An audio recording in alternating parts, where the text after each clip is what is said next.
Hey, salut bande de codeurs, j'espère que vous avez la forme. On poursuit notre série Explique-moi en 5 minutes, et dans cette vidéo, je vais vous parler de TypeScript. Allez, on est parti. Mais avant qu'on commence, vous connaissez la musique. Si vous aimez le contenu que je vous propose, n'hésitez pas à le liker. Rejoignez également la chaîne en vous abonnant et en activant la cloche des notifications. Enfin, si vous voulez soutenir mon travail, vous pouvez le faire sur la plateforme Tipeee en descriptif de la vidéo. Avant de parler concrètement de TypeScript, on est obligé de voir ce qu'est JavaScript. JavaScript, c'est un langage de programmation de script créé en 1996, ouais ça date un peu, et il est utilisé dans des pages web pour fournir de l'interactivité.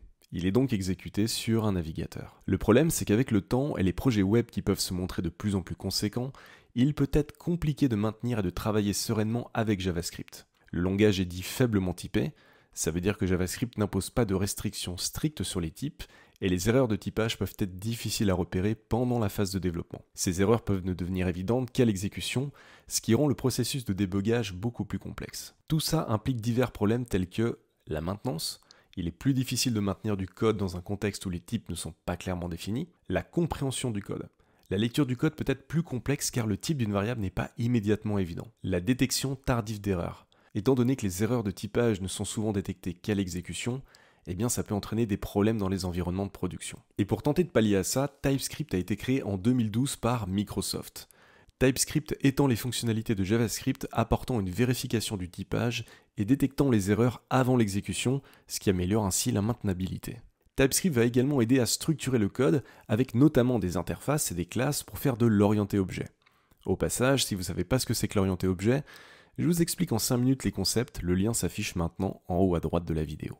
Avec ces concepts, TypeScript devient au fil des années un choix populaire pour de nombreux développeurs, en témoigne ce graphe donné par GitHub. Le principe, c'est d'avoir dans son projet des fichiers .ts dans lesquels on va écrire notre code TypeScript et le compilateur va transformer ces fichiers en fichiers JavaScript compatibles avec tous les navigateurs modernes. On pourra même définir le comportement du compilateur grâce à un fichier de configuration tsconfig.json. Dans ce dernier, on pourra définir, entre autres, le dossier source où les fichiers TS doivent être compilés, le dossier cible dans lequel les fichiers JavaScript générés doivent être placés, ou encore spécifier la version ECMAScript du code généré. Ça garantit que le code généré est compatible avec la version de JavaScript que vous souhaitez utiliser.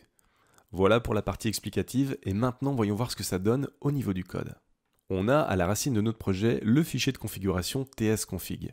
On a défini que les fichiers sources TypeScript sont dans le dossier TS et il doit mettre les fichiers JavaScript générés dans le dossier JS. Dans Visual Studio, on va lancer le Run Build Task. Ça, c'est le processus qui va compiler le code TypeScript et le transformer en code JavaScript selon nos directives. On va lui préciser qu'on veut qu'il surveille le code avec la task Watch. Ça signifie qu'à chaque modification du code TypeScript, il va automatiquement générer le code JavaScript associé sans qu'on ait besoin de lui demander et le placer dans le dossier JS. Si j'écris ce code dans mon fichier main.ts, un fichier main.js a été automatiquement créé et contient l'équivalent JavaScript. On voit au passage dans la console que le process de build n'a relevé aucune erreur. Mais si je m'amuse à changer mon 5 en chaîne de caractères, je vais non seulement avoir une erreur relevée par VS Code, mais si j'insiste et que je tente de sauvegarder mon fichier, le compilateur va m'envoyer paître en me disant qu'il attendait un argument de type number et pas une string.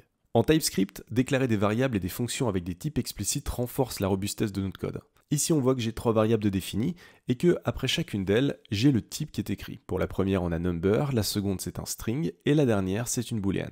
On peut aussi observer pour la fonction qu'on définit les types des différents paramètres, x et y sont des numbers, et surtout que le type renvoyé par la fonction doit lui aussi être de type number. Et une fois que le compilateur a fait son boulot, il va transformer le code TypeScript en ce code JavaScript. TypeScript peut même inférer les types automatiquement, ce qui rend le développement plus fluide. Ça signifie qu'il peut déterminer le type d'une variable sans que ce soit explicitement renseigné dans le code. On a vu également que TypeScript pouvait aider à structurer le code. On peut le faire de différentes manières, en créant par exemple des interfaces. On a également la possibilité de définir des types. Dans cet exemple, on peut avoir besoin d'un type point qui nous aidera à gérer les coordonnées en x et en y d'une variable. On peut également définir des classes pour faire de l'orienté objet. Dans cet exemple, on définit une classe animal générique et on l'instancie. Puis on va appeler sa méthode makeSound. On peut également faire intervenir la notion d'héritage en étendant une classe. Ici, on crée une classe dog qui hérite d'animal. Puis on redéfinit la méthode makeSound. On appelle enfin cette méthode après avoir instancié notre classe. Enfin, on a la possibilité, toujours pour organiser notre code, d'utiliser ce que l'on appelle des modules. Un module, ça permet de diviser logiquement le code en plusieurs parties, ce qui facilite la gestion et la réutilisation dans différents projets. Dans un fichier math.ts, on définit une fonction qui sert à additionner deux valeurs. On la fait précéder du mot-clé export. Enfin, dans un autre fichier, main.ts, qui contient notre code principal, on importe cette fonction en précisant d'où elle vient et on l'utilise. Bande de codeurs, on a vu rapidement ce qu'était TypeScript, pourquoi ça a été créé et comment l'utiliser. N'hésitez pas à liker et partager la vidéo. Enfin, laissez des commentaires si vous voulez apporter des compléments. Nous, on se retrouve dans une prochaine vidéo. D'ici là, prenez soin de vous, je vous souhaite beaucoup de bon code et je vous dis à bientôt bande de codeurs.